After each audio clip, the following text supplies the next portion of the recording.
피로 물든 전장의 한가운데에서 부여속고는 마치 맹수처럼 살기를 내뿜었다. 전신에 흩뿌려진 붉은 핏방울들조차도 그의 강인함을 증명하듯 반짝였다. 그가 내지르는 함성은 군사들의 등골을 한 번에 세우고도 남을 기세였고 이미 붉게 물든 한강 주변을 뒤흔들 만큼 날카롭게 울려 퍼졌다. 부여속고가 마지막 진지를 향해 돌진할 때 그의 발걸음은 거칠고도 잔혹했다. 그는 쓰러진 적의 시신을 걷어차며 앞으로 나아갔다. 한쪽 어깨는 깊게 찢겨 피가 뚝뚝 흘러내렸지만 오히려 그 상처가 격전의 분위기를 더욱 고조시키듯 흉포한 광채를 더했다. 그의 눈빛에서는 승리에 대한 갈망과 동시에 오랜 증오가 뒤섞여 보는 이로 하여금 그 앞에서 숨조차 함부로 쉴 수 없게 만들었다. 그 검은 이미 수없이 많은 적의 피를 머금고 무겁게 가라앉아 있었고 가는 곳마다 선홍빛을 그려냈다. 때로는 적의 고통 섞인 비명마저 그의 발소리에 묻혀 사라져 버릴 만큼 부여속고의 기세는 절대 흔들리지 않았다. 무너진 개왕군을 향해 검을 휘두를 때마다 날카로운 쇳소리가 공기를 가르며 금속성의 울림을 토해냈다. 그렇게 휘둘려진 검은 적들의 마지막 숨을 끊어놓았고 그의 주변에 점점 더 넓은 핏빛지대를 만들어냈다. 하지만 그에게서 감지되는 것은 단순한 잔혹함만이 아니었다. 그는 마치 투지를 불태우기 위해 스스로의 상처를 더욱 고통스레 확인이라도 하듯 지그시 이를 물고 갈라진 살점을 움켜쥐었다. 결연한 표정 속에는 분노, 환희, 그리고 그가 지닌 절박함까지 모두 뒤섞여 절정의 감정을 드러냈다. 가슴속 깊은 곳에서 치솟아 오르는 분기탱천한 용맹은 그를 그 어떤 공포에도 굴복시키지 않았다. 승리가 코앞으로 다가오자 그가 외치던 함성은 천둥 같은 울림으로 장수를 독려하고 쓰러져 가던 병사에게 다시 힘을 불어넣었다. 낙담하던 전우들이 다시 몸을 일으키고 사력을 다해 남은 적들을 몰아쳤다. 그리고 마침내 개왕군은 부여속고와 그의 군세 앞에 어쩔 수 없이 무너져 내렸다. 도망치는 이들은 뒤를 돌아볼 겨를 조차 없이 내달렸고 항복하는 이들은 그의 발끝에 머리를 조아렸다. 강둑 위로 올라선 부여속고가 피로 얼룩진 검을 번쩍 치켜들자 하늘은 마치 그의 승리를 알리듯 짙고 붉은 노을을 부여속고의 뒤에서 비추었다. 그는 마지막으로 숨을 고르며 가슴속 깊은 곳에서부터 터져 나오는 비명을 삼킨 뒤 승전의 쾌감과 잔혹하게 잔재하는 전장의 냄새를 동시에 음미했다. 그리고 마침내 우리가 이겼다 라는 함성이 다시 한번 터져 나왔다. 그 메아리가 강 건너까지 울려 퍼지며 전장의 모든 생명체에게 부여속고의 이름을 각인시키고 있었다. 전장의 불길이 사그라들 무렵 진씨 일가의 기마병과 부여속고의 생존 병사들이 서로 눈빛을 주고받았다. 결국 우리가 해냈다. 한강을 건넜고 개왕을 무너뜨렸다. 한때 죽음 직전까지 몰렸던 부여속고가 기적처럼 방역에 성공한 배경엔 진씨 일가의 약속이 있었다. 개왕은 이미 패잔병들을 이끌고 저 멀리 퇴각하고 있었다. 부여속고의 목숨은 구원받았고 그의 야망은 더욱 불타올랐다. 한강을 무대로 벌어진 이 피의 전투는 또 다른 역사의 한 페이지로 남으리라. 백제를 다시 일으킬 사람은 나 부여속고다. 부여속고는 마음속에서 이렇게 되뇌었다. 불타는 파편과 시체 더미가 치워지지 않은 전장을 뒤로 한 채 한강은 여전히 붉은 그림자를 머금고 잔잔히 흘렀다. 그 강물은 이제 새로운 권력의 탄생을 조용히 지켜보는 무언의 관찰자였다. 늦은 해질녘, 하늘은 붉게 물들고 전장은 죽음의 피내음으로 가득 찼다. 강 너머에서 퍼지는 한낮의 열기가 여전히 배어 있었으나 이젠 피로 얼룩진 땅에서 암울한 기운만이 서리고 있었다. 부여속고는 무거운 발걸음으로 시체들 사이를 지나며 그 속에서 마지막 남은 적을 찾았다.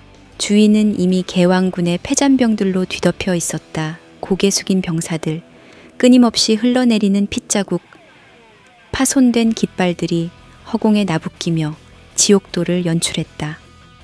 부여속고의 눈빛이 결의로 번뜩였다. 그는 차가운 미소를 띠며 칼을 높이 쳐들고 개왕군을 향해 외쳤다. 항복하라. 그대들도 백제의 장수들이 아니더냐. 내 깃발 아래서 살아남아라. 이곳에서 죽을 필요는 없다. 그 한마디에 적군 몇몇이 겁에 질려 무기를 내려놓았다. 보란듯이 칼을 떨어뜨리고 무릎을 꿇으며 복종을 표했다. 피투성이가 된 병사들은 살아남기 위해 필사적으로 손을 들고 항복을 청했다. 짙게 내려앉은 안개가 강에서 흘러와 이 장면을 음산하게 뒤덮었다. 백제의 전사들이여 함께 대륙을 정복하자. 부여속고의 목소리는 잔혹하고 날카로웠지만 듣는 이에게는 승리자의 호령처럼 들렸다. 이 땅에서 무의미하게 죽지 말고 우리의 후손을 위해 살아남으라. 네가 누구든 내 명령에 복종한다면 살 것이다. 개왕군 병사들은 두려움과 패배감에 떨었지만 부여속고가 내뱉는 말 속에는 묘한 생존의 길이 담겨 있었다. 피로 얼룩진 방패들이 바닥에 놓이고 병사들의 숨소리가 거칠게 이어졌다. 그때 멀리 전장 끝에서 진의와 진정이 이끄는 기마병이 나타났다. 그들은 끌려오는 개왕과 몇몇 귀족들을 포박한 채로 부여속고 앞에 섰다. 개왕은 이미 흙먼지와 피에 뒤덮인 모습이었고 눈가에는 분노와 좌절이 뒤섞여 있었다. 이 역적, 하늘을 두려워하지 않느냐? 네가 이런 만행을 저지르고도 살아남을 것 같으냐? 개왕은 이를 악물며 외쳤지만 이미 포박된 그의 목소리엔 한낱 패배자의 울분만이 깃들었다. 그 옆에 선 귀족들은 창백해진 얼굴로 몸을 떨었다. 그들 역시 운명을 이미 직감한 듯 보였다. 부여속고는 마치 하찮은 벌레 보듯 개왕을 내려다보았다. 그가 스스로 내뱉는 역적이라는 말에 자조 섞인 웃음을 흘렸다. 역적이라니, 그래 내가 역적이라 치지. 허나 하늘이 무슨 상관이란 말인가. 죽음은 누구도 피할 수 없다. 너도 나도 결국 죽는다. 개왕은 부여속고의 냉소에 맞서 분노 어린 눈으로 그를 노려봤다. 네가 왕좌를 차지해봤자 결국 피를 흘리게 될 것이다. 하늘이 널 용서치 않을 거다. 부여속고는 검을 천천히 들어 올렸다. 그 눈빛에는 조금의 흔들림도 없었다. 내 죄는 자격도 없으면서 왕좌에 앉았다는 것이다. 백제를 강하게 만들 자는 바로 나다. 백성을 풍요롭게 하고 적의 침입을 막을 왕은 나 부여속고 말고 또 누가 있단 말인가. 개왕은 숨을 거칠게 몰아쉬며 몸부림쳤지만 이미 기력이 빠져드는 저항이 불가능했다. 부여속고는 눈 한 번 깜박이지 않고 검을 예리하게 내리쳤다. 축! 칼날에 베인 개왕의 목이 땅에 떨어지는 순간 전장은 순식간에 적막해졌다. 사람들의 시선이 그 참혹함에 얼어붙고 붉은 피가 대지를 물들였다. 귀족들도 공포에 질려 떨며 눈을 돌렸다. 그러나 그들에게도 자비가 있을 리 없었다. 개왕을 따르던 자들 역시 용서할 수 없다. 부여속고가 차가운 목소리로 말했다. 병사들은 그의 명령에 따라 귀족들의 목을 하나하나 베어냈다. 비명도 내지 못한 채 그들은 전장에 쓰러져 갔다. 이제 이 자리엔 오직 나만의 길이 남았다. 전장은 다시금 피와 비명으로 물들었지만 부여속고는 묵묵히 서 있었다. 그의 검끝에서는 개왕과 귀족들의 붉은 피가 뚝뚝 떨어졌고 그를 가만히 내려다보며 전장은 더욱 처참하게 얼어붙었다. 모든 게 끝나고 전장은 고요해졌다. 부여속고는 피범벅이 된 자신의 검을 내려다보며 피를 털었다. 그 눈빛엔 스스로에 대한 확신과 더 이상 아무도 막을 수 없는 냉혹함이 서렸다. 나는 이제 근초고왕이다. 그가 차갑게 중얼거렸다. 부여 속고는 피범벅이 된 자신의 검을 내려다보며 피를 털었다. 그 눈빛엔 스스로에 대한 확신과 더 이상 아무도 막을 수 없는 냉혹함이 서렸다. 나는 이제 근초고왕이다. 그가 차갑게 중얼거렸다. 부여 속고. 이제 근초고왕이라 불릴 인물은 시체와 피냄새가 진동하는 전장을 뒤로 했다. 그가 등 돌려 걸음을 옮길 때 병사들은 왕이시여라 부르며 무릎을 꿇었다. 새로운 왕의 등장은 분명 피로 물들었지만 백제는 이제 그의 손안에서 펼쳐질 미래를 감당해야 했다. 한때 개왕이라 칭했던 이는 머리를 잃고 귀족들도 모조리 베어졌다. 냉혹한 승자가 남긴 것은 피투성이의 왕좌였고 그 왕좌에 대한 그의 첫 선언은 근초고왕이란 이름이었다. 백제를 위해서라면 지옥이라도 군림할 것이다.